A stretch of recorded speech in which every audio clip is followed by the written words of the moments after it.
Halo teman-teman, kami dari kelompok 5 akan menjelaskan tentang benua Eropa. Tahu nggak sih, Eropa itu adalah salah satu benua di dunia yang terletak di belahan bumi.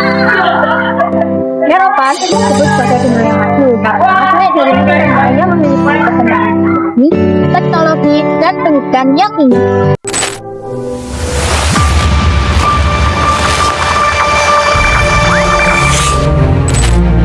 Masuk dalam urutan ke-6 sebagai benua terbesar di dunia, benua Eropa merupakan semenanjung besar yang memiliki banyak teluk, sehingga mudah dicapai melalui laut. Luas benua Eropa mencapai 10.180.000 km persegi, hanya sedikit lebih luas dari negara Kanada. Walaupun wilayahnya kecil, namun benua Eropa memiliki jumlah populasi yang cukup banyak, yakni 747.636.026 jiwa di tahun 2023. Hal ini sekaligus menempatkan benua Eropa di peringkat ketiga sebagai benua dengan populasi terbanyak di dunia setelah Asia dan Afrika. Eropa dibagi menjadi 9 negara. Wilayah ini mencakup negara-negara di bagian barat benua yang secara historis memiliki pengaruh terhadap ekonomi dan politik yang besar. Dibagi menjadi 10 negara. Wilayah ini mencakup bagian antara Eropa Tengah dan Pegunungan Ural di Rusia. Eropa Selatan. Eropa Selatan dibagi menjadi 15 negara. Wilayah ini didominasi oleh negara-negara yang berada di semenanjung Balkan, Italia, dan Iberia. Eropa Utara dibagi menjadi 10 negara. Mencakup negara-negara Nordik, Baltik, serta Binaria Raya. Perwakilan negara tiap wilayah benua Eropa. 1. Eropa Barat, contoh seperti Belanda. Belanda diibukotai dengan Amsterdam dan sebutan internasionalnya adalah Netherlands. Sejarahnya pernah menjadi negara penjajah. Contohnya negara kita, Indonesia, yang pernah dijajah oleh Belanda selama ratusan tahun. Kemudian bahasanya seperti berikut. Sinds het ontstaan van Majapahit is dit land verenigd in een gelofte van eerzucht.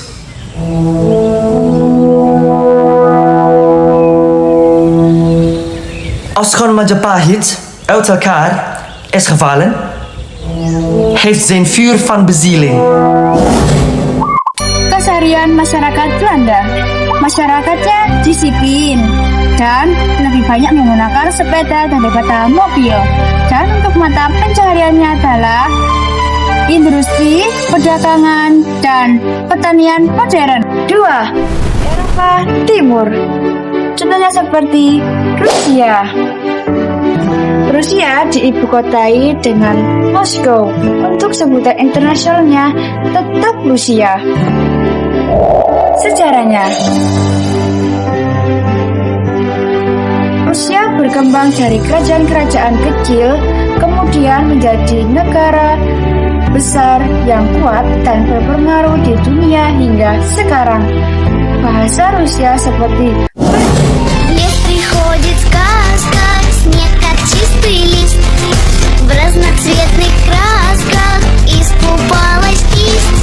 Сами начинают руки рисовать, ведь талант не спрятать и не потерять. keseharian di Rusia. Masyarakat di Rusia dikenal cukup serius tepat waktu dan cenderung serius dalam hal bekerja maupun belajar. Mata pencariannya industri, pertambangan, pertanian, dan teknologi. 3. Eropa Utara. Contohnya seperti Britania Raya. Britania Raya diibukotai dengan London dan sebutan internasionalnya adalah United Kingdom. Sejarahnya, mantan kekaisaran terbesar di dunia dan pelopor revolusi industri. bahasa Britania seperti berikut. This video will help you become fluent by taking part in a real-life English conversation. First, just sit back, relax, and listen to this every day. Keseharian Britania Raya. Masyarakatnya berbudaya minum teh, tertib, dan gemar sepak bola. Untuk mata pencariannya, dominan di bidang keuangan atau perbankan, jasa, teknologi, dan pariwisata. 4. Eropa Selatan. Contohnya seperti Portugal. Portugal di ibu kota dengan Lisbon dan sebutan internasionalnya tetap Portugal. Sejarahnya, Portugal dikenal sebagai negara pelaut yang aktif menjelajahi dunia pada masa lalu. Bahasanya seperti berikut. A sobrelotação deste comboio regional não é o único problema da Comboios de Portugal. Há anos que os utilizadores da linha de Cascais se queixam das composições envelhecidas e viram com a atualização dos horários algumas das ligações suprimidas. Keseharian Portugal. Masyarakatnya ramah, tertib, dan menikmati kehidupan sehari-hari. Untuk mata pencariannya, perdagangan, pertanian, perikanan, dan pariwisata. Geografi benua Eropa, utara Samudra Atlantik dan Laut Tengah, sebelah barat Samudra Atlantik, sebelah timur benua Asia. Satu, banyak pegunungan, contohnya Alpen. Sekarang rendah luas di Eropa barat dan timur. Banyak sungai besar, sungai Danube dan Rhine. Sistem politik negara demokrasi monarki konstitusional. Banyak yang tergabung dalam Uni Eropa untuk kerjasama dalam bidang politik dan ekonomi. Stabilitas pemerintahan umumnya cukup stabil dengan hukum dan pemerintahan yang tertata cukup baik. Tingkat kesejahteraan yang tinggi, banyak negara yang memiliki pendidikan, kesehatan, dan ekonomi yang maju. Beragam sosial, banyak masyarakat yang terdiri dari berbagai bahasa, etnis, maupun budaya. Kesadaran hak asasi manusia yang cukup tinggi yang didukung oleh lembaga seperti Dewan Eropa. Artinya, Eropa dikenal dengan demokrasi yang kuat, kesejahteraan yang tinggi, dan masyarakat yang beragam. Musim Eropa memiliki 4 musim utama karena letak wilayahnya berada di wilayah beriklim sedang. Setiap musim memiliki ciri khas tersendiri. Musim ini terjadi sekitar bulan Maret atau pada musim ini cuaca mulai menghangat.